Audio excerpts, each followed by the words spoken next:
Je vais vous poser une question. Si vous répondez bien, je vous laisse. Vous pouvez répéter la question? C'est une étrange question. Je suis. Le ciné en question.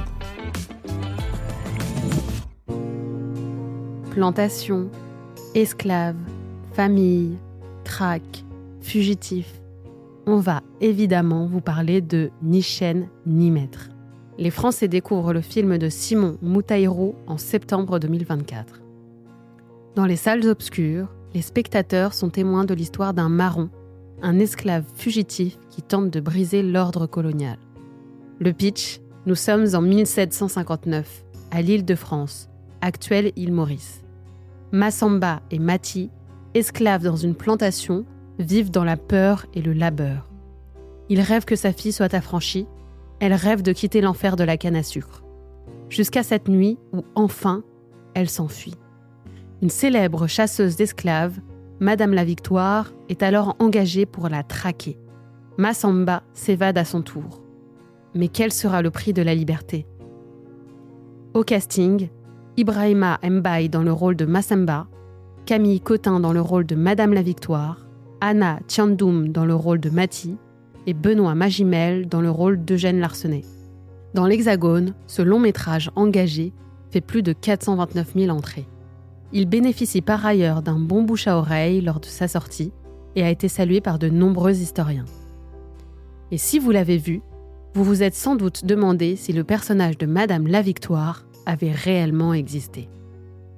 D'abord, sachez que le réalisateur, Simon Moutaïrou, s'est énormément renseigné pour les besoins de son film. La phase de documentation a duré 2 ans, explique-t-il pour le dossier de presse. J'ai bénéficié des lumières de spécialistes à Paris, mais aussi à Maurice. Ils ont relu mes versions du scénario.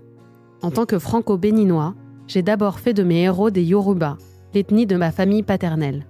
Suite aux échanges avec les historiens, je découvre que les Wolofs, les Malgaches et les Mozambiques sont largement majoritaires au moment de la présence française en Île-de-France, lorsque le gouverneur Labourdonnais y introduit le sucre en 1744. C'est ainsi que mes héros sont devenus Wolofs. Peu de gens, au Sénégal, savent qu'ils ont, en quelque sorte, des cousins éloignés sur l'île. Cette histoire est tue, oubliée. Très tôt, les historiens m'ont orienté vers un livre, Le marronnage à l'Île-de-France, rêve ou riposte de l'esclave, d'Amédée N'Ingapen. J'y ai découvert une mine d'or sur le quotidien et le mode de vie des esclaves. Le réalisateur poursuit, en évoquant le personnage interprété par Camille Cotin. J'y ai puisé beaucoup, et notamment ce personnage hors du commun, Madame la Victoire, de son vrai nom, Michèle Christine Bulle. Une femme qui était considérée comme le plus grand chasseur d'esclaves de son époque, qui était si performante qu'elle recevait sa solde directement de la couronne de France, qui chassait avec ses 2 fils et terrifiait tous les esclaves de l'île.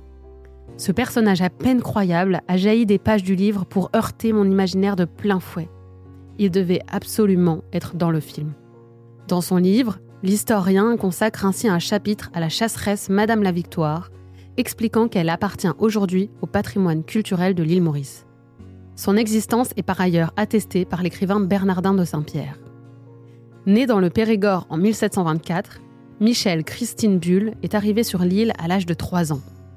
À l'âge de 7 ans, elle est violée par un soldat qui sera jugé et pendu.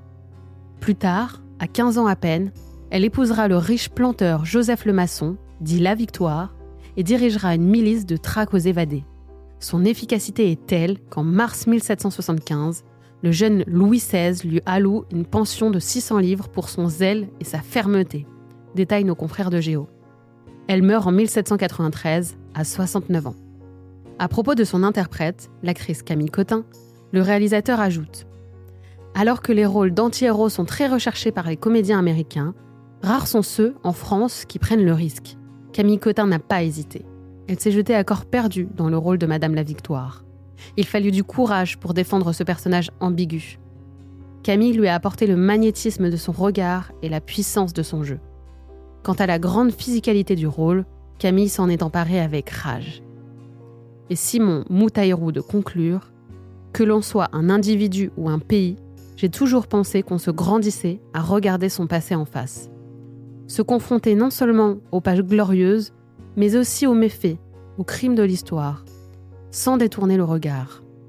Nier l'horreur, la mettre sous le tapis, ne permet pas d'aller de l'avant en tant que nation. Il est donc important que des films existent. Le cinéma américain est très fécond sur le sujet de l'esclavage, mais en France, il n'y a rien eu depuis des décennies. Je suis extrêmement fière d'avoir pu jeter un pont. J'espère que cet épisode vous a plu. Si c'est le cas, abonnez-vous sur votre plateforme d'écoute préférée pour retrouver de nouveaux épisodes chaque semaine. Et si vous en voulez plus, découvrez la télé en question et les séries en question sur les plateformes d'écoute et téléloisirs.fr.